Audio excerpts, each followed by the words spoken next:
자비로우신 하나님 불쌍히 여겨주소서. 다시 말씀으로 먹여주시고 저희 영혼이 말씀 안에서 굳세고 이 말씀대로 순종할 수 있도록 인도하여 주시옵소서.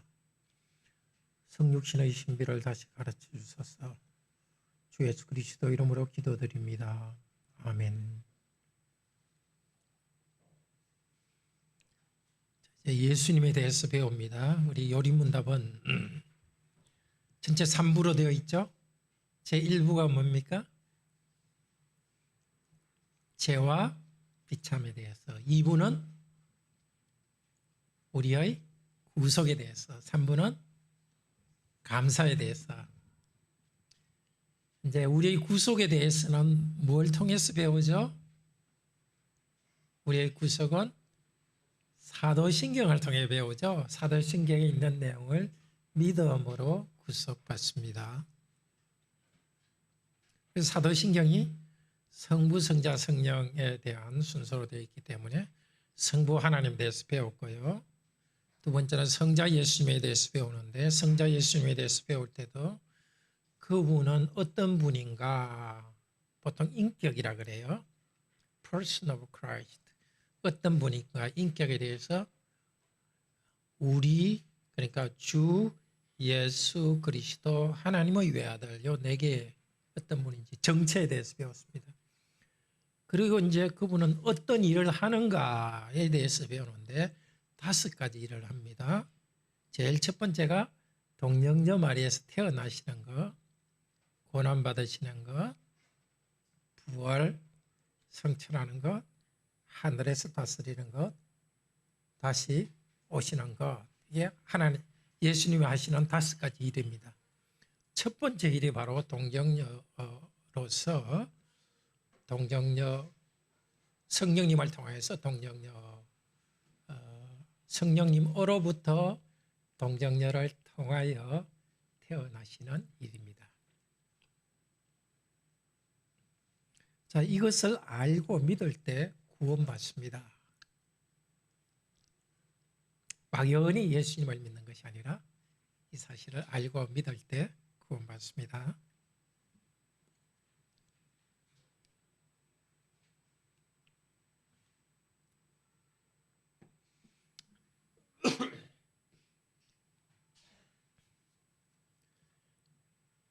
동정녀 탄생을 부인하는 그런 주장들이 있지만 우리는 믿음의 태도를 가집니다.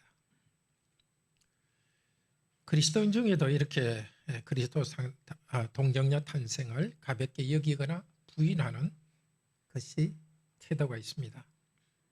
그냥 십자가에서 죄 용서해 주신 것만 전도하면 되지, 동정녀 탄생과 같은 것을 가르쳐서 믿음에 방해를 주지 않는 게 좋겠다, 넘어가려고 합니다. 그렇지만 초대교회 때는 그리스도께서 육체를 가지고 세상에 오셨다는 것을 부인한 사람들에게는 적 그리스도의 영을 받은 자라고 말했습니다. 동정 탄생을 가볍게 여기는 것은 적 그리스도로 넘어갑니다. 오전에 말씀했지만 천지창조와 성령으로서 마리아 안에서 예수님이 탄생하신 것이 유사합니다. 동정녀 탄생이라 이렇게 나오니까 좀 언뜻 표현에는 동정녀의 마리아가 탄생한 것처럼 들리는데, 뭐 내용은 아시죠? 동정녀를 통해서 예수님이 탄생한 것입니다. 동정녀 탄생을 믿지 않는 사람은 천지창조나 부활도 인정하기 힘듭니다. 하나님이 동정녀의 몸속에서 새로운 인류를, 성령님을 통해서 새로운 인류를 지으신 것을 믿지 않으면 어떻게 천지창조를 믿을 수 있겠습니까? 누가복음 1장 35절에 예수님이 태어나실 것을 마리아에게 말씀하셨습니다. 같이 읽읍시다. 성령이 내게 임하시고 지극히 높으신 이의 능력이 너를 덮으리니 이러므로 나실 바 거룩한 자는 하나님의 아들이라 일컬으리라. 자, 여기서 덮는다, 마리아에게 덮는다 그랬죠. 능력이 너를 덮는다는 창세기 1장 2절에 하나님의 신이 수면을 운행하신다, 할 때 운행한다와 같은 말입니다. 그 하나님이 창조하신 원물질을 이렇게 덮어서 여러 가지를 창조하신 성령님께서는 마리아 안에서 이렇게 덮으셔서 예수님을 창조했습니다. 온 세상과 아담을 창조하신 하나님께서는 성령님을 통해서 믿음이 있는 마리아의 태에서 새로운 사람인 예수 그리스도의 몸을 지으셨습니다. 동정녀 탄생에 대해서는 우리는 이 과학적 태도와 믿음의 순종의 태도가 다르다는 것을 알 수 있습니다. 과학적으로 동정녀 탄생을 증명하라는 것은 잘못입니다. 우리는 과학을 통해서 마치 모든 것을 알 수 있는 것처럼 생각하는 경향이 있습니다. 그렇지만 이 세상의 아름다움, 시의 아름다움, 과학이 증명할 수 있는 것은 아닙니다. 근데 분명히 있는 것입니다. 심지어 영적 세계는 과학을 통해서 경험적으로 아는 것이 도달할 수 없습니다. 모든 것을 아시는 하나님이 직접 말씀해 주신 말씀이 우리에게 더 잘 알게 해줍니다. 먼저 말씀을 받고 또 그것을 믿을 때에 다른 것을 다 잘 알 수 있습니다.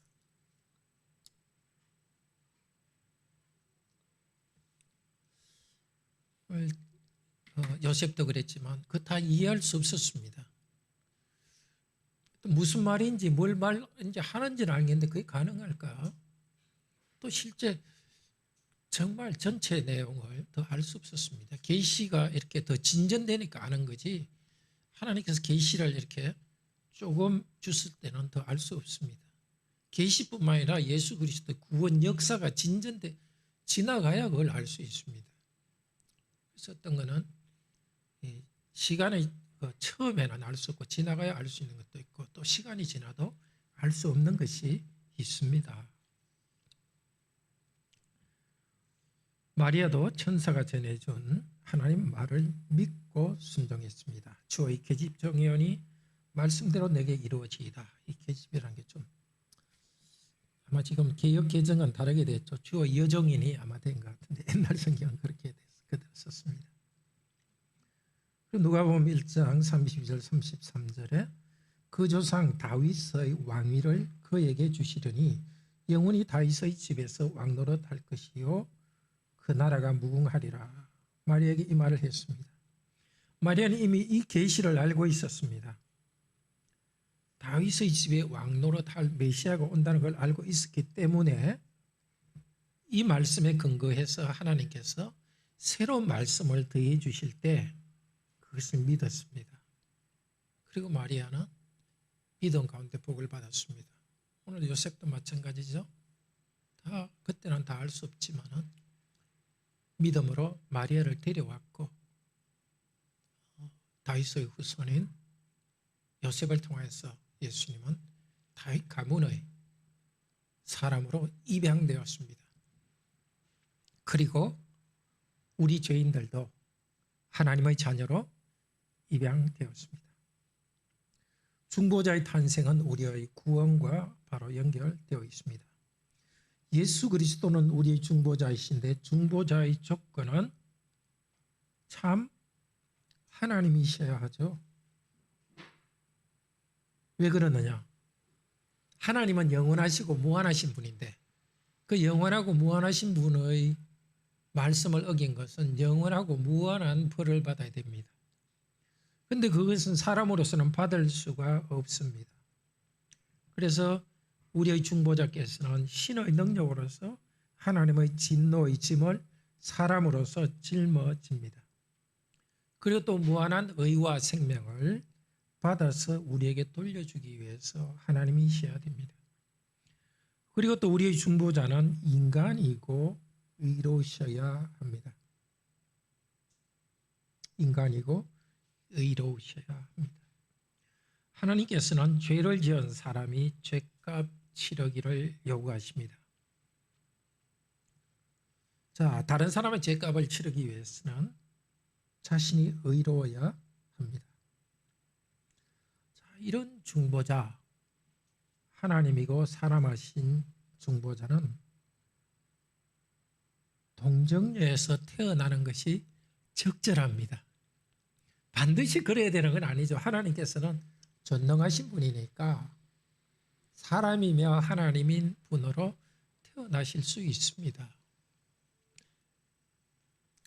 그렇지만 더 적절하지 않습니까? 사람의 몸에서 태어나서 사람됨이 확실히 나타나고 동시에 그 씨가 사람의 후손으로서 온 것이 아니라 성령님으로부터 잉태되었기 때문에 하나님의 죄 없으심을 가지고 그런 게 좀 적절합니다. 우리 어떤 걸 이해할 때 논리적으로 필연적이다. 항상 필연적으로 설명해야 그것이 어떤 뭔가 그럴 것 같다 이런 건 아닙니다. 필연적인 건 아니지만 가장 적절한 그런 동년녀 탄생이 가장 적절하죠. 우리 그 조 누구죠? 그 피아니스트 조가 그 우리 콩쿠르에서 1등 했죠 아마. 조승진. 제 둘째 아들 이름과도 같은데 자꾸 잊어버려요. 예. 조승진이 이렇게 할 때 과학적으로 증명할 수 있는 건 아니잖아. 이렇게 음악으로 이렇게 음으로 이렇게 쇼팽 콩쿠르인가요? 내 지금 너무 많이 혼돈되네요. 이 음악 같은 것도 이렇게 적절성이 아주 있는 거지 과학적으로 이렇게 딱 필연적이다 이렇게 말할 수 있는 건 아니거든요. 하나님께 세상을 운행할 때 이렇게 적절하게 아주 정말 조화롭게 이해하시는데 동정녀 탄생도 참 하나님이자 사람이신 분이 이 땅에 오기에 참 적절합니다. 참되고 영원한 하나님으로서 참된 인성을 취하신 것이 동정녀 탄생입니다. 죄는 없으십니다. 정말 죄를 알고서 우리를 죄로부터 구원해 줄 중보자를 간절히 기다리는 사람은 동정녀 탄생이라는 이 복음을 정말 기쁘게 받습니다. 네. 혹시 교제 없는 분이 있으세요? 교제 없는 분이 있으면 한번 손 들어주시면 우리 정 집사님 도와주실 거고요. 자, 참 하나님이면서 참 사람인 신비가 있습니다. 영원히 참되고 영원한 하나님께서 피곤하여 쉬셨고 고운히 주무시고 울고 웃으셨습니다. 기적이 찼다는 말은 없지만 너무나 분명히 기적이 찼을 것이고 보통 아이로서 이렇게 태어났고 엄마로서 그 남자 아기의 모든 필요한 것들을 보살펴 주었습니다. 참 신비합니다. 누가복음 2장 52절에서는 하나님은 원래 온전한 분은 아니지만 온전하신 분이잖아요. 그런데 예수님에 대해서는 키가 자라고 하나님과 사람에게 사랑스러워져 갔다. 하나님이며 사람이신 그분은 자라가셨습니다. 참 신비한 일입니다. 디모데전서 3장 15절 16절 같이 읽읍시다. 크도다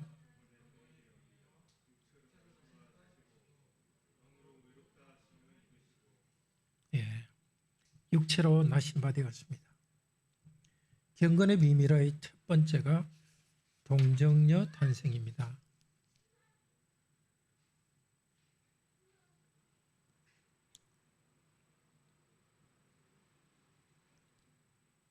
나를 구원하신 중보자를 하나님이며 사람으로 보내신 것은 사람이 만들어낸 그런 것이 아닙니다. 감정이나 지식, 경험으로 만들어낸 것이 아닙니다.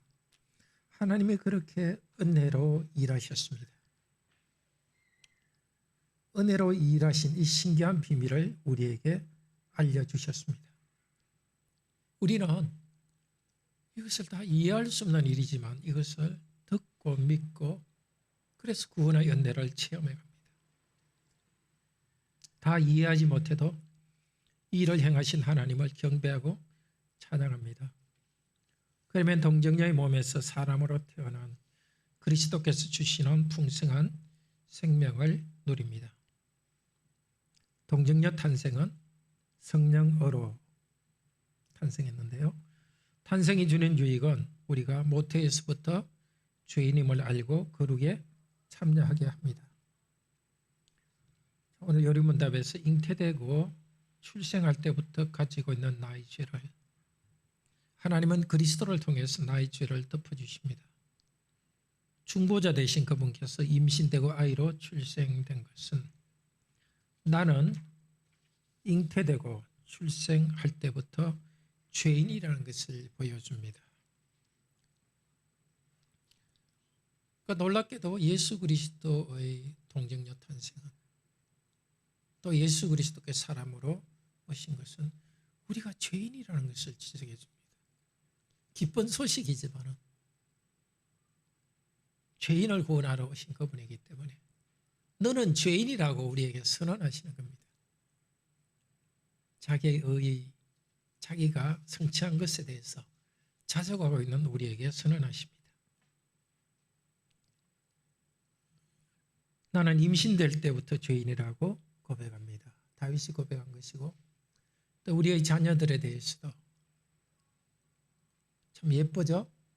예쁘지만 자녀들에 대해서 여전히 아주 갓난애부터 죄인으로서 대합니다. 아마 그러면 아이들 자꾸 울어도 좀 덜 화내겠죠? 죄인이란 줄 아니까. 엄마들 애기 키울 때 얼마나 힘들으셨어요. 처음에는 예쁜데 한 8개월, 7개월 가면 뭘 안다고 막 고집 피우고 그때부터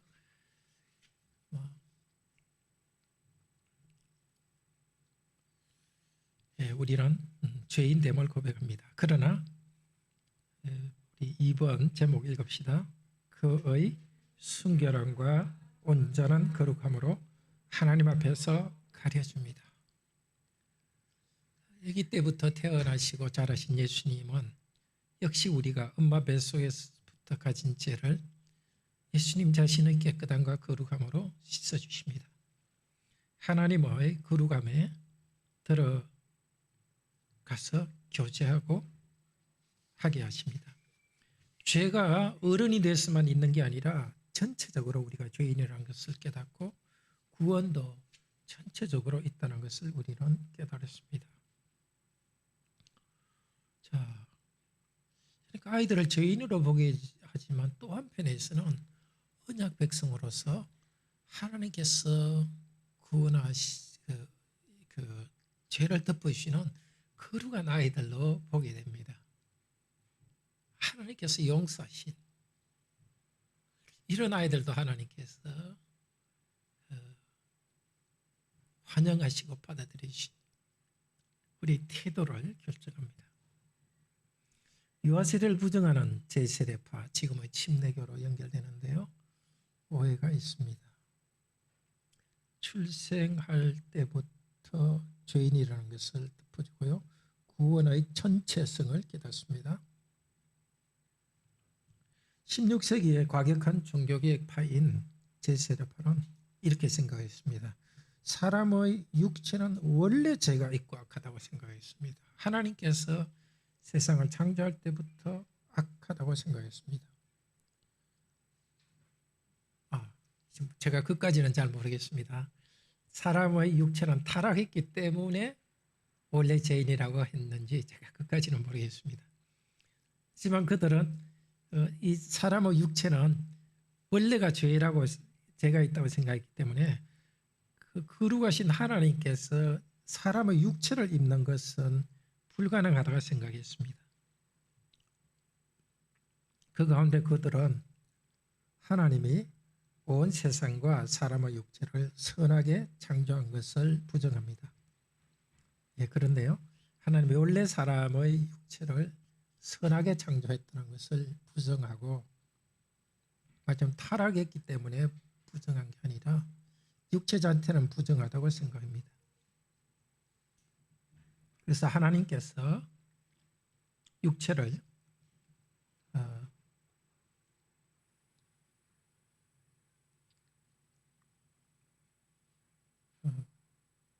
제가 이 부분은 교재를 만들었지만 조금 다시 좀 설명해야 되겠습니다. 제세례파가 이렇게 예수님 그 세례를 인정하지 않는 것은 고백을 해야 구원받는데 어린아이가 죄를 고백하지 않는데 어떻게 구원을 받느냐, 그렇게 해서 세례를 부인합니다. 근데 이 부분 설명은 제가 조금 더 확인해 보도록 하겠습니다. 자, 우리는 보는 것이 아니라 믿음으로 행합니다. 우리는 나의 경험이나 합리적 생각으로 하나님이 이루시는 구원의 일을 판단해서는 안 됩니다.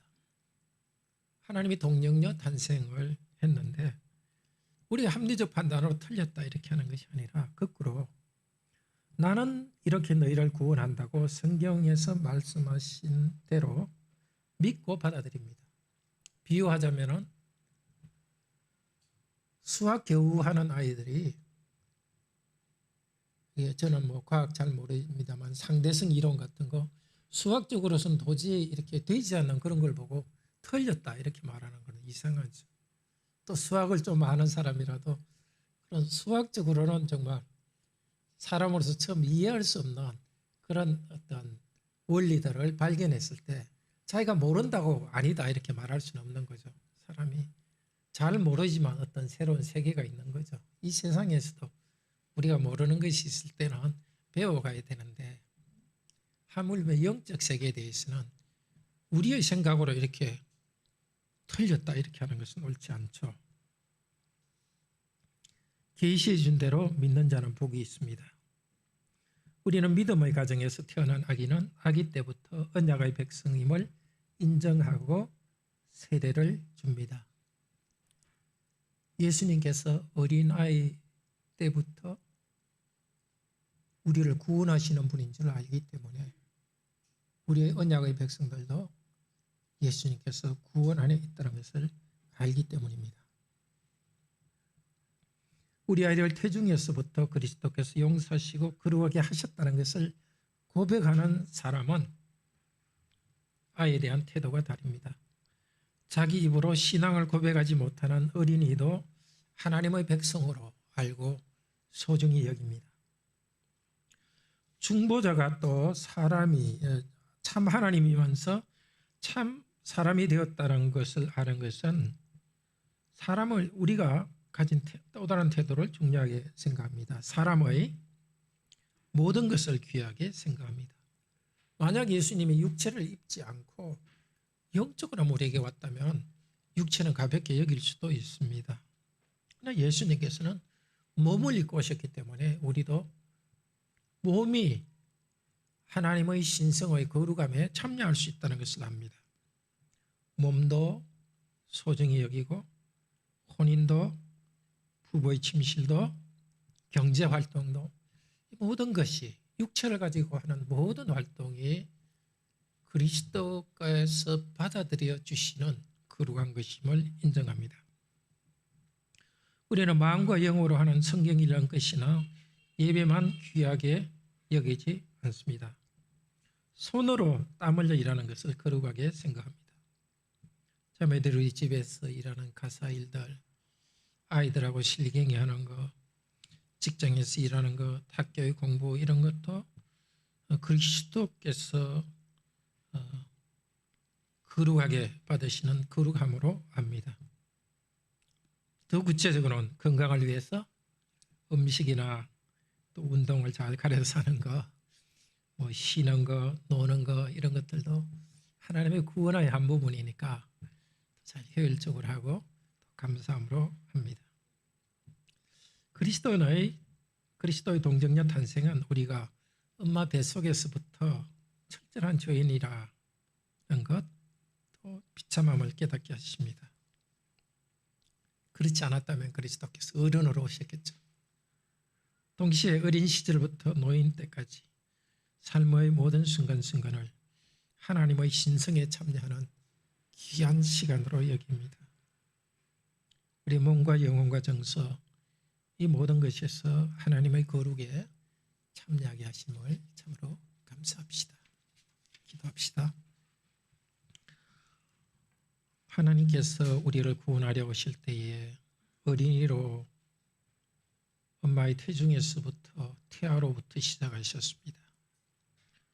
그래서 태중의 아이도 생명이요 또 동시에 죄인이라는 것을 가르치십니다. 또 태아 때부터 언약의 백성은 하나님께서 구원의 은혜를 베풀어 주시고 깨끗하게 하시고 거룩하게 하시는 사실을 저희가 알게 되었습니다. 동시에 분명한 육체를 하나님께서 입으셨기 때문에 그 죄가 없으신 하나님께서 육체를 입었기 때문에 우리의 육체도 원래 제약된 것이 아님을 압니다. 타락 때문에 죄가 죄로 물들었습니다. 그러나 예수 그리스도를 믿는 우리들은 다시 우리의 육체로 하는 모든 활동들이 이제는 하나님의 거룩한 신성에 참여하는 것으로 변했습니다. 이 동정녀의 신비 저희가 잘 알 수 없지만 하나님의 계시해 준 것을 그대로 믿고 고백하게 하소서.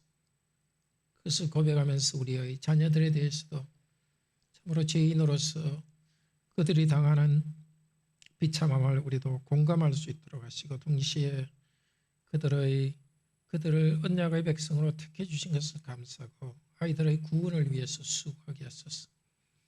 이 땅에서 우리가 육체로서 당하는 여러 어려움 가운데서도 그리스도께서 이 모든 것을 어렵게 하시고 거룩하게 하셨사오니 그리스도를 의지하여서 저희가 하나님의 아들 딸로서 살게 하여 주시옵소서.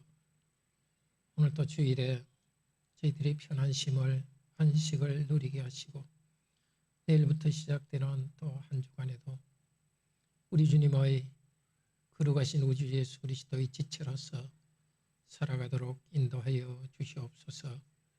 주 예수 그리스도 이름으로 기도드립니다. 아멘. 네, 구역 모임 잘 하시길 바랍니다.